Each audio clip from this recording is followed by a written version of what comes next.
우리는 지금 가족 공동체, 가족들과 함께 교회 공동체, 성도들과 함께 힘든 상황, 또 어려운 상황을 지나가고 있습니다.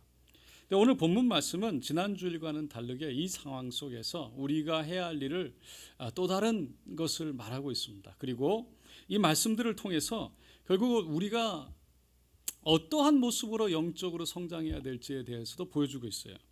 특별히 오늘 말씀은 뭐냐면 고난 당하고 있다면 기도해라, 기쁘다면 즐겁다면 찬송해라 라는 거예요. 이 말씀은 명령어로 되어 있습니다. 원어로 보니까. 그러니까 이거는 그냥 하나님이 우리에게 주시는 명령이에요. 정말 힘드냐? 기도해라. 정말 즐거우냐? 찬송해라. 여러분, 야고보는요, 그리스도인이 늘 항상 형통할 것만 얘기하지는 않습니다. 어려움이 온다는 거예요. 시련의 시간이 있다는 거예요. 고난 당할 수 있는데 그때 기도하라는 것입니다. 그러면 우리가 고난 중에 있을 때 왜 기도해야 되고 즐거울 때 우리는 왜 찬송을 해야 될까 질문을 해봅니다. 그것은 하나님을 잊어버릴 수 있기 때문이라고 생각합니다. 여러분, 고난이 너무 커서 하나님보다 더 커 보이면 그 고난 때문에 눌려서 하나님을 기억하지 못하죠. 그러면 기도할 마음이 생기지 않는 거예요. 그런데 즐거움도 너무 크면 그 즐거움이라는 것에 너무 빠져서 하나님을 잊어버려요. 그럴 수 있다는 것을 조심해라는 거예요. 다시 말해서 고난 중에 있는 아픔이라는 감정, 즐거움 속에 있을 때 기쁨이라는 감정에 너무 빠져서 거기에 들어만 가 있지 말고 그럴 때일수록 하나님을 기억하고 하나님 앞에 그 기억함을 기도와 찬송으로 하나님과 늘 교제하며 더 가까이 나아갈 것을 권면하고 있는 겁니다. 여러분, 우리는 오늘 특별히 기도에 대해서 생각해 보려고 합니다. 야고보는 초대교회에서 굉장히 영향력이 있었던 사람이에요. 장로 중에 장로라고 불리울 만큼, 그리고 예루살렘 교회의 의장으로 세워질 만큼 참 영향력이 있었던 사람입니다. 그런데 그가 그런 위치에서 영향력을 드러낼 수 있었던 이유는 바로 기도에 있는 것 같습니다. 왜냐하면 초대교회사 그 역사를 적었던 이 요세푸스에 의하면 야고보는 그의 닉네임이, 그의 별명이 뭐였냐면 낙타무릎이었어요. 야고보는 힘들 때, 어려울 때 기도를 하라고, 기도에 초점을 맞추라고 얘기했던 이유는 바로 자신이 그렇게 하나님 앞에 자신의 신앙을 지켜나가고 있었기 때문인 것 같습니다. 오늘 본문 전체를 보면 사도 바울의 관심인 기도가 특별히 우리에게 영적으로 어떠한 영향을 미치고 또 우리가 영적으로 성숙함에 따라서 우리의 기도가 어떻게 변해가는지를 보여주고 있습니다. 먼저 13절에 보니까 가장 기본적으로 기도는 자신을 위해서 하는 거라는 거예요. 너희 중에 고난 당하는 자가 있느냐 그는 기도할 것이요. 여러분, 고난 당하는 사람에게 기도해라. 기도가 필요하기 때문인 거죠. 고난 중에 있으면 정말 필요해서 자기의 필요를 위해서 정말 힘이 들어서 자기를 위해서 기도하는 거예요. 내가 힘이 들어서. 그래서 이런 기도는 생존을 위한 기도죠. 자기를 위한 기도입니다. 그런데 그 다음 절에 나오는 14절 15절에 나오는 기도를 보면은 다른 사람을 위해서 하는 기도입니다. 14절 15절 너희 중에 병든 자가 있느냐 그는 교회의 장로들을 청할 것이요 그들은 주의 이름으로 기름을 바르며 그를 위하여 기도할지니라. 믿음의 기도는 병든 자를 구원하리니 주께서 그를 일으키시리라. 혹시 죄를 범하였을지라도 사심을 받으리라. 믿음의 선배인 장로들, 우리가 믿음이 좀 성장했다라고 한다면 우리는 그 사람은 내가 믿음이 그래도 예수 안에서 자랐다라고 생각한다면 다른 사람을 위해서 기도할 수 있는 사람이 되어야 된다는 거예요. 병든 자를 위해서, 심령이 상한 자를 위해서, 힘든 사람을 위해서, 억울하고 아주 지쳐 있는 사람들, 절망 속에 있는 사람들을 위해서 기도하라는 겁니다. 이 기도는 나에게서 다른 사람에게로 확장되어지는 그 기도의 영역이 넓어지는 기도입니다. 그러니까 신앙이 성장하면 자기만을 위해서 기도하는 것이 아니라 결국 믿음의 공동체를 위해서 기도한다는 거예요. 그것이 바로 신앙이 성장했다라는 증거가 되는 겁니다. 그리고 16절의 기도를 보면 이거는 서로 함께 기도하는 기도예요. 그러므로 너희 죄를 서로 고백하며 병이 낫기를 위하여 서로 기도하라. 의인의 간구는 역사하는 힘이 큼이니라. 이 기도는 다른 사람들만을 위해서 중보하는 기도가 아니라 서로 함께 서로에게 손을 붙잡고 서로에게 손을 얹고 함께 서로를 위해서 함께 기도하는 거예요. 여러분, 공적인 자리에서 기도를 함께 받을 수 있는 것도 영적인 성숙이 필요하고요.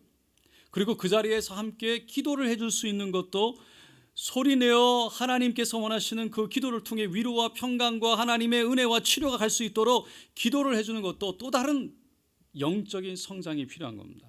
그러니까 기도의 은혜를 나누고 하나님의 정말 원하는 그 기도를 하나님의 마음으로 그 기도를 쏟아내고 그것을 통해 그 사람의 마음이 만져지고 그 사람이 그것을 통해 회복이 되어지고 성숙되어지고 치료가 되어지고 정말 새로워질 수 있는 그런 기도의 은혜, 기도의 능력, 이를 위해서 함께 서로를 기도하는 그런 것들이 그것을 통해서 그렇게 일어나기를 바란다는 거죠.